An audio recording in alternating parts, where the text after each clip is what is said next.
Bonsoir à tous. Alors, co-construit, c'est peut-être un peu beaucoup. Donc, Cécile Touré, j'étais chef d'expérimentation sur l'expérimentation du dispositif d'accompagnement d'urgence pour les victimes de violences conjugales et le dispositif d'aide d'urgence. Dispositif expérimentation sur le Valenciennois qui est venu nourrir et alimenter la proposition de loi de Madame Létard et donc l'aide d'urgence universelle. Ah bah vous l'avez, c'est parfait.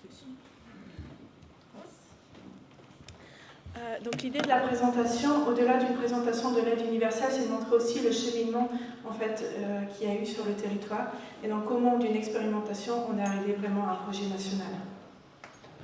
Donc tout est parti d'un constat, donc fin 2021, constat partagé par l'ensemble des partenaires lors d'une commission d'arrondissement présidée par le sous-préfet, où chaque partenaire a exprimé le fait que les victimes de violences conjugales avaient bien souvent du mal à s'extraire du domicile conjugal du fait d'une dépendance économique et financière. Donc Madame Létard s'est saisie, donc Madame Létard, sénatrice à l'époque, conseillère départementale, s'est saisie de ce constat et a demandé en fait aux professionnels du département de porter une expérimentation sur le territoire pouvant venir aider ces victimes à sortir et à s'extraire de ce domicile. Je passe très rapidement puisque je sais qu'on a dépassé le temps. Cette diapo en fait vous montre le cheminement entre l'expérimentation, donc l'expérimentation dans constat fin 2021, groupe de projet qui s'est mis en place avec les partenaires, avec la CAF, expérimentation qui s'est mise en place donc, le 7 novembre 2022, et en parallèle de ça, il y a eu la proposition de loi de Madame Létard qui a été déposée au Sénat avec le vote le 28 février 2023, donc promulgation de la loi et la mise en œuvre de l'aide universelle donc, au 1er décembre de l'année dernière, 2023.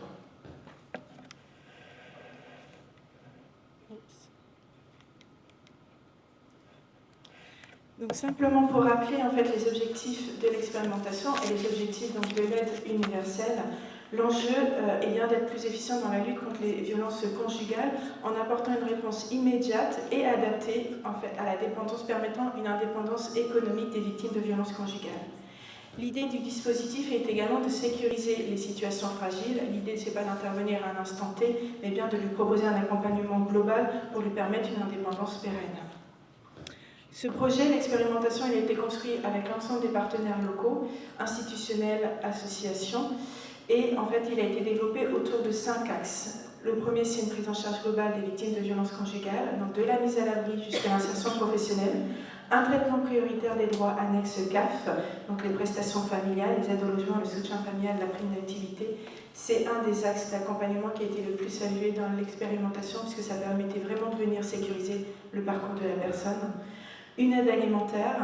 Ensuite, on arrivait en fonction de l'évaluation du besoin et s'il n'y avait pas d'autres dispositifs qu'on pouvait aller actionner, à l'aide d'urgence remboursable qui était versée donc, par la CAF sous 72 heures aux victimes de violences conjugales, avec la possibilité également de verser sur un tiers identifié.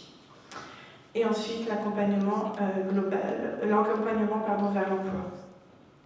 Dans l'expérimentation, on a voulu que l'expérimentation, les démarches soient simplifiées, les démarches entre les professionnels et la CAF pour déclencher rapidement les prestations, une évaluation des besoins et on a souhaité également qu'il y ait un référent pour les victimes, que les personnes aient un interlocuteur.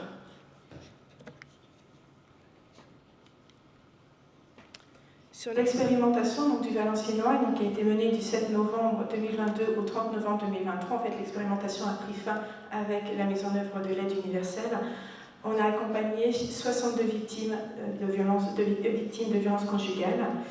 Sur les 62 victimes, il y a eu une ouverture en urgence de l'ensemble des prestations CAF. Prestations familiales, des logements, etc. Et 16 aides d'urgence remboursables qui ont été versées. Alors pourquoi ce delta? Tout simplement parce qu'au départ de l'expérimentation, on était sur un public restreint allocataire du RSA et puis on est venu l'ouvrir par la suite.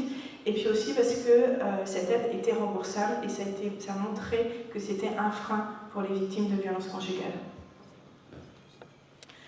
Dans le cadre de l'expérimentation, les victimes qui ont été accompagnées étaient uniquement du public féminin. Ce n'était pas exclu aux victimes de sexe masculin. Mais là, effectivement, dans l'expérimentation, c'était 100% public féminin. 88,8% des victimes avaient un ou plusieurs enfants Et ça, c'est assez remarquable, il faut le montrer, puisque ce chiffre montre qu'au-delà d'apporter une aide financière, on est intervenu aussi dans de la prévention. Tout à l'heure, les différents intervenants disaient que les enfants étaient victimes de violences conjugales et qu'il fallait intervenir précocement. Cette aide permet notamment de mettre également les enfants à l'abri. Je passe rapidement.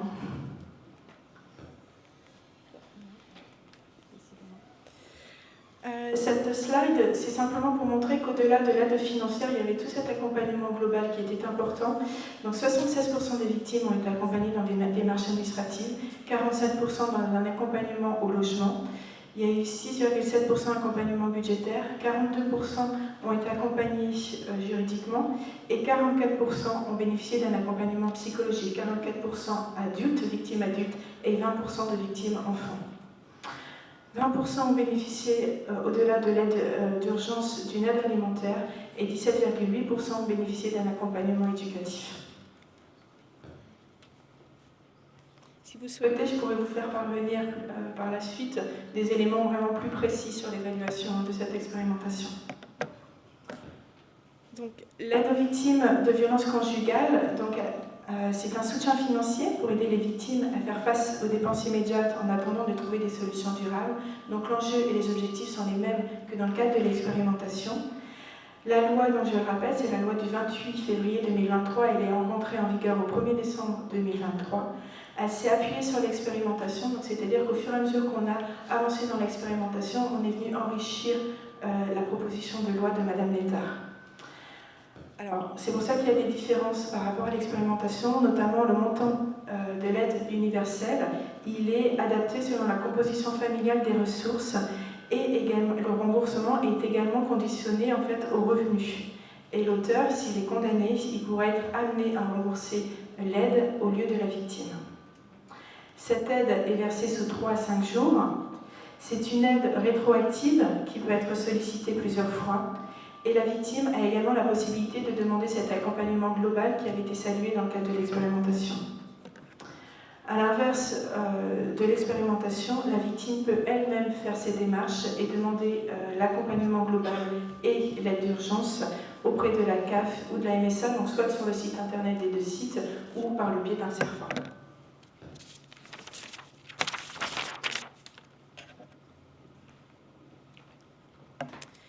Les bénéficiaires, les bénéficiaires de la CAF, ce sont toutes personnes françaises avec un titre de séjour, les personnes mineures émancipées ou majeures. Il n'y a pas de condition de départ du domicile et il faut avoir une pièce justificative de moins de 12 mois. Cette pièce justificative est une plainte ou un PV d'audition ou une ordonnance de protection ou un signalement au procureur. Pour les bénéficiaires de MSA, ce sont plus ou moins les mêmes critères, mais il faut un départ du domicile de moins de 2 mois.